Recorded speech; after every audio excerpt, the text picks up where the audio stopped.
Eh bien, bonjour, on est bien content que vous soyez avec nous et puis merci à toute l'équipe de louange. On est tellement édifiés par l'équipe de louange. Merci à toute l'équipe technique aussi. Vous savez, ce que notre monde a le plus besoin ces jours-ci, c'est vraiment de la compassion. Euh, Quand on pense à toute la question du soutien et l'entraide, il y a trois mots qui vont ressortir souvent. On parle de l'empathie, de la sympathie et de la compassion. J'aime bien la définition qu'un site donne pour la compassion que j'ai trouvée cette semaine. Écoutez bien ceci. La compassion, étymologie, souffrir avec. La compassion est un sentiment qui nous porte à être sensibles et touchés par ce qui arrive aux autres, leur douleur, leur souffrance, leur vécu. On ressent la souffrance. On est immergé par ce que vit l'autre comme émotion telle qu'on cherche des façons de le soulager ou de le consoler. La compassion serait en fait la transformation de l'empathie sous forme d'action. On ne reste pas sans rien faire en faisant la simple constatation du malheur d'autrui. On le vit et on cherche des solutions. La compassion exige une implication émotionnelle soutenue. Quoi qu'il est bon d'éprouver de la compassion, on ne peut pas souhaiter que cela perdure dû à la charge émotive trop intense, dit le site. J'ai trouvé d'autres définitions, des citations d'ailleurs sur la compassion. Un monsieur du nom de Mathieu Ricard définit la compassion ainsi. Il dit: la compassion est le désir profond de remédier à la souffrance d'autrui.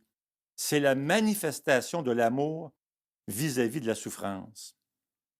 Paul Buck, de son côté, ajoute ceci sur la compassion. Ce sont les yeux qui ont pleuré qui savent voir le plus clair. Ce sont les cœurs qui ont broyé en eux leur bonheur et leur égoïsme qui peuvent le mieux s'ouvrir aux autres.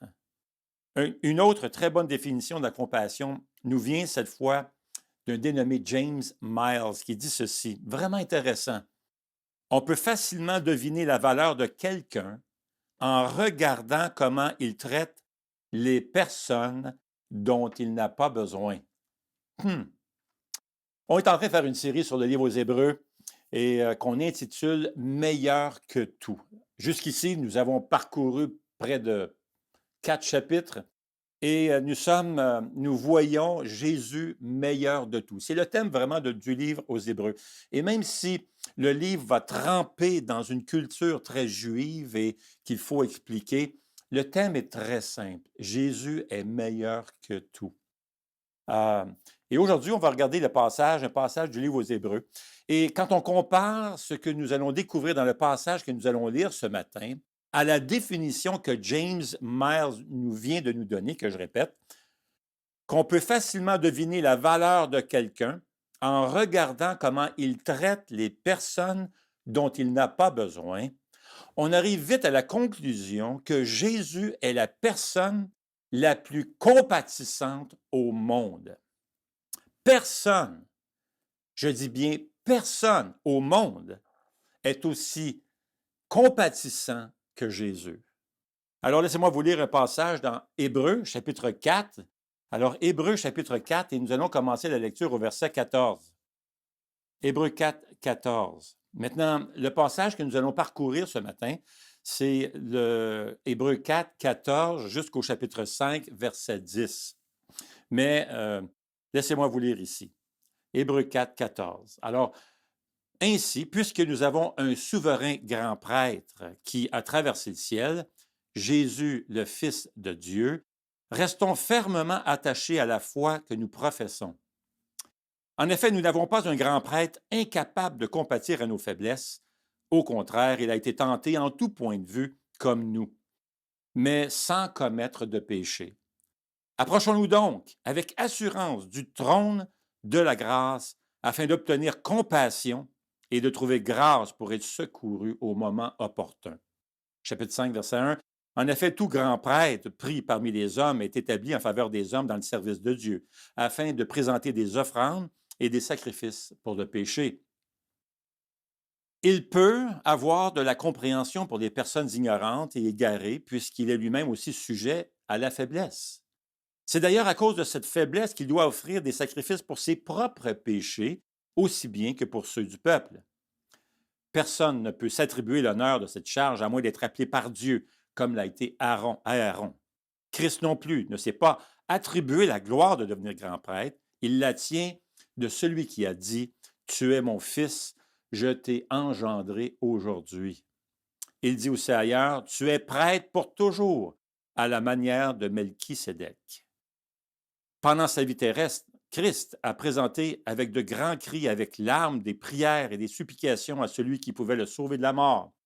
Il a été exaucé à cause de sa piété.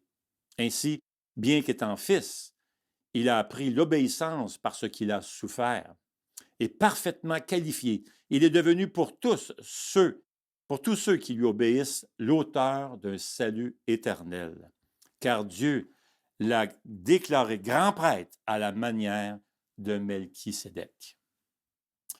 Voici le message que ce passage nous livre ce matin. Reste collé à Jésus, car personne n'est aussi compatissant que lui. Alors, verset 14, si on remonte au chapitre 4, verset 14, ça dit « Ainsi, puisque nous avons un souverain grand prêtre qui a traversé le ciel, Jésus, le Fils de Dieu, restons fermement attachés à la foi que nous professons. En effet, nous n'avons pas un grand prêtre incapable de compatir à nos faiblesses. Au contraire, il a été tenté en tout point de vue comme nous, mais sans commettre de péché. Approchons-nous donc avec assurance du trône de grâce, afin d'obtenir compassion et de trouver grâce pour être secouru au moment opportun. » Alors, on ne trouvera jamais personne aussi compatissante que Jésus. Sa compassion est meilleure que tout. Rien ne se compare à lui. Jésus témoigne la plus grande compassion envers nous, car il est le très grand souverain sacrificateur. L'auteur est en train de nous dire, laissez-moi vous rappeler que Jésus est notre sacrificateur. C'est lui qui intercède pour nous en ce moment-là. Il a été choisi par Dieu pour être notre grand souverain sacrificateur. C'est le plan de Dieu. Pourtant, Jésus n'était pas de la tribu de Lévi. Il n'était pas un descendant d'Aaron et c'était un prérequis dans l'Ancien Testament pour être un souverain sacrificateur. Non, il est plutôt comme Melchisédek, un bel exemple que l'auteur nous donne ici. Melchisédek, nous dit le chapitre 5. Melchisédek était à la fois le roi de Jérusalem, qui s'appelait Salem à l'époque, ça deviendra Jérusalem plus tard. Alors, Melchisédek avait un rôle vraiment particulier. Il était autant à la fois le roi de Jérusalem, mais aussi le souverain sacrificateur de Jérusalem. Voyez-vous, mais sous la loi de Moïse, ça ne pouvait pas être la même personne. Une fois que la loi de Moïse est arrivée, ça ne pouvait pas être la même personne qui était le roi et le sacrificateur. Mais Melchisédek existait bien avant la loi de Moïse. Il est le roi de Salem, qui deviendra Jérusalem. Pourtant, Jérusalem n'appartenait même pas à Israël. En fait, Israël n'existait même pas. C'était dans le temps d'Abraham. Il est le prêtre de Jérusalem 800 ans avant qu'il y ait des prêtres à Jérusalem. Il est le roi de Jérusalem 1200 ans avant que David ne prenne possession de Jérusalem et en devienne le roi. Alors, il a été appointé par Dieu. Il a été vraiment appointé par Dieu. Et ce que l'auteur est en train de nous dire, c'est la même chose avec Jésus. Nous sommes dans la nouvelle alliance maintenant. Et à cause de la nouvelle alliance, Jésus est à la fois roi et prêtre, tout comme Melchisédek existait. C'est comme si Dieu, souverainement, avait préparé cet homme, Melchisédek, qui arrive comme ça, pour justement préparer ce passage dans Hébreu, pour démontrer aux Juifs de l'époque qu'ils n'auraient pas compris que Jésus soit le roi et prêtre en même temps. Mais rappelez-vous de Melchisédek. Il avait été appointé par Dieu. Jésus a été appointé par Dieu. Jésus a été appointé par Dieu pour être le roi des rois, le souverain sacrificateur et qui nous représente auprès de Dieu. Il intercède pour nous maintenant comme souverain sacrificateur. Vous avez un grand souverain sacrificateur, nous dit le passage. Un méga, c'est le plus grand, c'est le meilleur souverain sacrificateur qu'on pourrait avoir. Dans l'Ancien Testament, le souverain sacrificateur représentait le peuple. C'est lui qui allait offrir un sacrifice pour le péché du peuple une fois par année seulement. Il entrait dans le lieu très saint dans le temple. Il n'avait pas le droit d'entrer à d'autres moments dans l'année et personne d'autre ne pouvait entrer dans, dans le temple, dans le lieu très saint. D'ailleurs, on cousait, même imaginez, de petites cloches sur la tunique du souverain sacrificateur, tellement que le lieu très saint, c'était particulier. On avait peur de ce lieu. Personne n'entrait là. Tout le monde avait peur de mourir.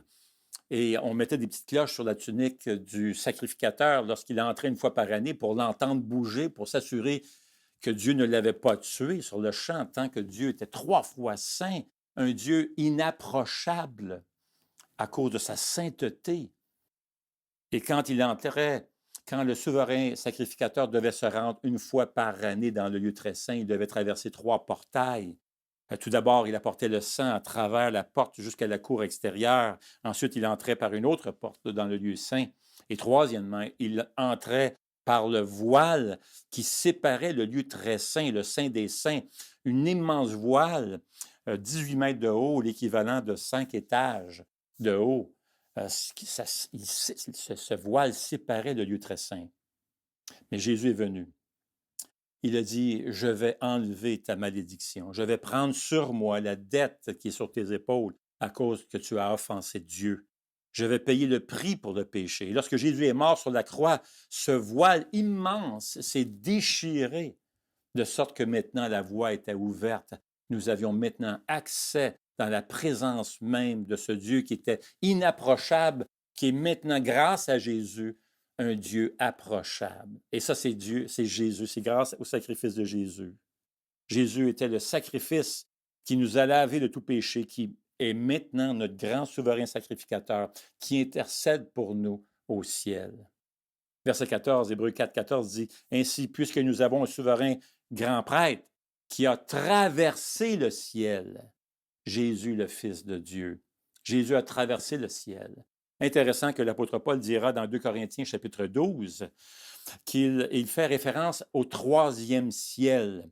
Ici, c'est littéral. Jésus aurait donc traversé les 3 portails comme le souverain sacrificateur, mais les 3 portails du ciel. Voyez-vous, après son sacrifice unique et parfait pour les péchés sur la croix, Jésus, notre grand prêtre, a traversé le ciel, nous dit verset 14, passant par le premier ciel, l'atmosphère, le 2e ciel, l'espace, et le 3e ciel, le plus saint de tous les lieux, qui est la présence même de Dieu. Et là, Jésus s'est assis, ce qu'aucun grand prêtre, souverain sacrificateur, ne pouvait faire et n'a jamais fait. Mais voyez-vous, le sacrifice était parfait, il était complet, il était accepté par Dieu. L'œuvre de la rédemption était maintenant accomplie.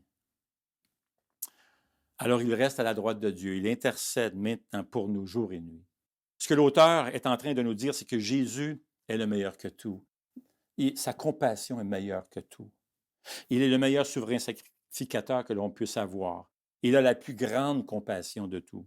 C'est pourquoi l'auteur dira au verset 14, « Restons fermement attachés à la foi que nous professions. » Ça me fait penser à cette parole de Kent Hughes, j'ai bien aimé. « Si vous traversez les moments difficiles, accrochez-vous et confessez Jésus, l'apôtre, l'envoyé de Dieu, qui a tout fait pour vous procurer votre salut. En même temps, confessez fièrement qu'il est votre grand prêtre. Affirmez-le publiquement. Faites en sorte que ce soit le refrain de votre âme. » Alors pourquoi la compassion de Jésus est si grande? Bien, l'incarnation. C'est grâce à l'incarnation que Jésus a cette compassion si profonde et puissante. Verset 15, Hébreux 4 nous dit, « En effet, nous n'avons pas un grand prêtre incapable de compatir à nos faiblesses. Au contraire, il a été tenté en tout point de vue comme nous, mais sans commettre de péché. » Voici ce que dit l'auteur. Laissez-moi vous parler de Jésus. Il a prié dans le jardin, il a pleuré, il a même supplié son Père pour ne pas avoir à mourir sur la croix. Mais il y est allé par obéissance, car c'était le plan de Dieu. L'incarnation est la raison de sa compassion si intense, si profonde. Dieu s'est fait humain, il a parlé notre langage, il nous a montré comment vivre, il est venu pour nous sortir de la culpabilité, de nous réconcilier avec Dieu. Et c'est ce dont ce passage dans Hébreux 4 et chapitre 5 nous dit. Avant, vous aviez des prêtres qui étaient simplement humains. Mais où peuvent-ils nous conduire? Ils vont vous parler de Dieu, mais eux aussi ont leurs problèmes. Maintenant, vous avez un souverain prêtre qui est parfait. Il est à la fois votre roi et votre prêtre. Et ici, dans ce passage, on nous dit que Dieu est le Dieu qui a souffert, qui a prié, pleuré, comme nous pleurons parfois. C'est le Dieu qui connaît le rejet, comme nous, on peut parfois connaître le rejet. C'est un Dieu qui a connu la misère, la souffrance, la douleur, comme nous, on connaît parfois la souffrance. Dieu est devenu humain afin que maintenant, on puisse s'approcher de lui librement, tel qu'on est. Oui, il est venu sur la croix. Il est venu payer le prix pour notre péché. Il est venu pour prendre le châtiment sur ses épaules que nous, on méritait. Mais il est également venu pour vivre une vie qui lui fait comprendre comment je me sens, comment tu te sens. Si bien que lorsque tu finis ta journée, tu dis, bon sang, aujourd'hui, c'était difficile, était dur celle-là. Bien, Jésus comprend ce sentiment. Il te comprend. Jésus comprend le sentiment de se sentir rejeté. Il comprend la douleur. Il comprend le combat que tu mènes à tous les jours. Nous avons un Dieu qui s'est fait humain, qui peut compatir avec nous. On peut donc s'approcher de Dieu librement tel qu'on est. On n'a pas besoin d'être parfait ou de se préparer avant de s'approcher de lui. On peut venir avec lui avec confiance, avec assurance. Dieu ne me dit pas, Normand, passe 3 jours à te purifier, à t'améliorer avant de venir me prier. Non, tu viens tel que tu es au trône de la grâce. Le trône de Dieu s'appelle ici le trône de grâce. Et le Seigneur ne sera jamais trop occupé pour toi. Il n'y a pas de file d'attente avec Dieu. Tu n'auras pas besoin d'attendre. Il n'y a pas de distanciation avec Dieu. Tu es proche de Dieu grâce à Jésus. Alors approchons-nous donc du trône de la grâce. Notre grand prêtre Jésus est plein de compassion pour nous. Et le mot compassion est assez spécial ici. C'est tout à fait inusité, surtout à cette époque-là. C'était, mon ami, révolutionnaire. Le mot compassion, verset 15, contient l'idée de souffrir avec. Jésus nous accompagne et ressent notre souffrance. Et c'était révolutionnaire à l'époque. Voyez-vous, les religions d'époque enseignaient tout à fait le contraire, l'opposé. On enseignait que l'attribut principal de Dieu était l'apathie, c'est-à-dire l'incapacité de ressentir quoi que ce soit. Voyez ce qu'on croyait. Ils pensaient que si Dieu pouvait ressentir quelque chose, il pourrait se faire contrôler. Et à ce moment-là, il serait un Dieu inférieur. D'ailleurs, l'une des religions de l'époque disait que Dieu habitait les espaces entre les mondes, dans un détachement complet de l'être humain. Affirmer que Dieu est notre Père, notre Papa céleste, plein de compassion pour nous, et qu'il est entré dans la souffrance de ce monde, était et reste tout à fait stupéfiant. Jésus sait ce qu'on ressent. Il connaît nos luttes. Il sait par quoi on passe. Il sait ce qu'on traverse. Le regard de Jésus sur toi est profondément tendre et rempli de compassion. L'homme le plus sensible qui ait jamais existé sur la face de la terre se sent avec nous. Tu veux de la compassion? Tu vas voir quelqu'un qui te comprend? Il n'y a pas meilleur que Jésus. La compassion de Jésus est plus grande que tout. Il a la meilleure compassion que quiconque. Personne au monde ne peut avoir autant de compassion que Jésus parce qu'il s'est incarné. Il a quitté le ciel pour prendre la forme d'un homme. C'est C.S. Lewis qui a dit dans son livre Les fondements du christianisme, « Lorsque vous enseignez l'Écriture à un enfant, vous tenez sa main pendant qu'il forme des lettres. Autrement dit, il forme les lettres parce que vous l'aidez à les former.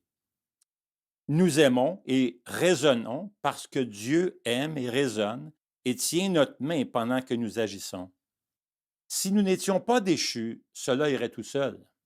Mais malheureusement, nous avons besoin de l'aide de Dieu afin d'entrer dans une démarche que lui, en raison de sa nature propre, ne fait jamais: capituler, souffrir, se soumettre, mourir Rien dans la nature de Dieu ne correspond à ce comportement, si bien que cette voie unique sur laquelle nous avons besoin d'être guidés par Dieu est une route qu'il n'a jamais foulée. Dieu ne peut partager ce qu'il possède. Cet élément, Dieu ne peut partager que ce qu'il possède. Cet élément, dans sa propre nature, il ne l'a pas. Mais supposons que Dieu devienne un homme et qu'il puisse fonctionner avec notre nature humaine, soumis à la souffrance et à la mort. Dans ce cas, il pourrait nous aider. Faisons abstraction de sa volonté, il souffrirait et mourrait parce qu'il serait homme et il pourrait le faire parfaitement parce qu'il est Dieu. Le Dieu inapprochable de l'Ancien Testament s'est fait homme. Et là, il me dit, Normand, je comprends ce que tu vis. Le Dieu inapprochable est le Dieu approchable grâce au trône de la grâce, grâce à Jésus. Voici le Dieu parfait, le Dieu inapprochable, le Tout-Puissant, parfait, 3 fois saint, qui est devenu un homme et qui a marché dans l'obéissance et la tentation, dans la souffrance, dans le rejet, dans l'humiliation et jusqu'à la mort. Le Dieu inapprochable est le Dieu approchable grâce à Jésus. Alors Dieu, Jésus te comprend. Il est plein de compassion pour toi. Alors, colle-toi à lui, car tu ne trouveras pas de meilleur. Personne n'a autant de compassion pour toi que Jésus. Prions, mes bien-aimés. Seigneur notre Dieu, combien nous voulons te remercier, que tu es plein de compassion pour nous. Tu es rempli de compassion, Seigneur. Merci de ce que tu es, notre souverain sacrificateur. Tu intercèdes pour nous, tu plaides pour nous. Tu nous as à cœur et nous voulons te louer, Seigneur, te remercier de tout cœur.